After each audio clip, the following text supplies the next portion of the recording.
In January 1947, a body was discovered in Los Angeles that would become one of the most photographed and debated crime scenes in American history. The victim was young. The crime was extreme. The investigation was massive, and yet no arrest ever led to a conviction. This case is remembered not because of rumor, but because of what police documented and what they could never prove. This is the verdict. Los Angeles in 1947 was expanding rapidly. Hollywood glamour existed alongside poverty and transience. Young people arrived daily, seeking work, fame, or stability. Law enforcement agencies were overwhelmed by population growth, and media competition was fierce. This environment shaped how the case unfolded and how quickly it became public spectacle. Elizabeth Short was 22 years old. She had lived in multiple cities, often relying on acquaintances for housing. There is no documented evidence that she was involved in organized crime or sex work, despite later claims. Police records show a young woman moving frequently, with limited income and unstable housing. These facts matter because later myths often replaced documentation. On the morning of January 15, 1947, a woman walking her child discovered a body in a vacant lot in the Leimert Park area of Los Angeles. At first glance, the body appeared staged. Closer inspection revealed extreme injuries. Police were called immediately. The body had been severed at the waist. The cuts were clean and precise. Medical examination later determined that the body had been drained of blood prior to placement at the scene. These findings suggested the killing occurred elsewhere. This was not a spontaneous act. The positioning of the body, posed and placed in a public lot, indicated intent beyond concealment. Police believed the scene was chosen to ensure discovery. That detail would shape the investigation from the very beginning. Elizabeth Short was identified through fingerprints. Her prints were already on file due to a prior arrest for underage drinking. Police notified her family shortly afterward. The case now had a name and a face, and media attention intensified. Newspapers quickly labeled the case the Black Dahlia, a nickname that did not originate from police. Journalists published details faster than investigators could verify them.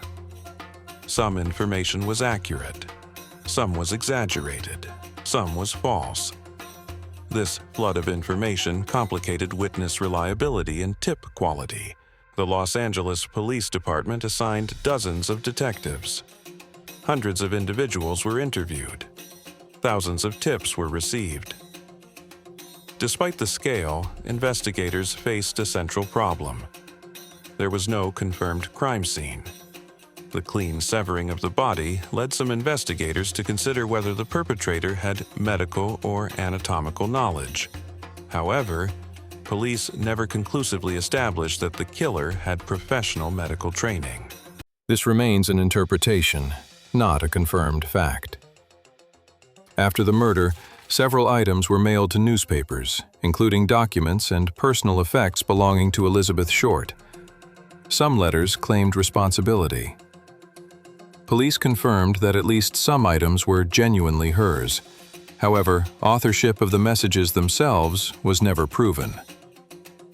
The act of contacting the press suggested a desire for attention or control, but without definitive proof of authorship, investigators could not legally attribute the letters to the killer.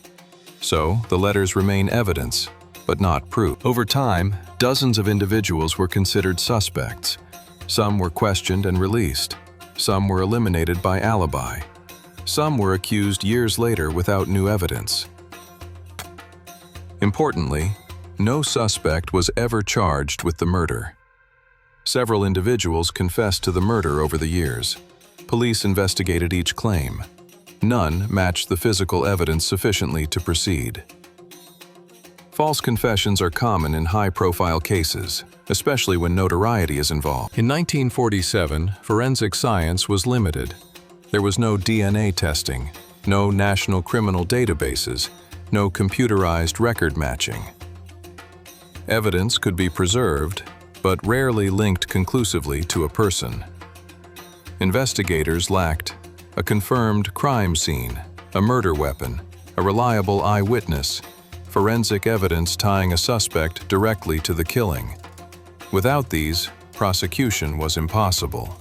The case slowly went cold. Decades later, researchers and journalists re-examined the case. Some proposed suspects. Some wrote books. Some claimed insider knowledge. But no modern review has produced evidence strong enough to overturn the original outcome. Elizabeth Short was murdered in January 1947. Her body was placed in a public location. The killing occurred elsewhere. Police conducted a massive investigation. No suspect was convicted. These facts have never changed. This case endures because of contrast. Extreme violence, minimal resolution. It highlights the limits of investigation and the dangers of myth replacing fact. There was no trial, no conviction, no verdict. Legally and historically, this case remains unresolved. The evidence remains, the record remains, the questions remain. If you want more cases examined through documented facts, evidence, trials, and verdicts, subscribe to The Verdict.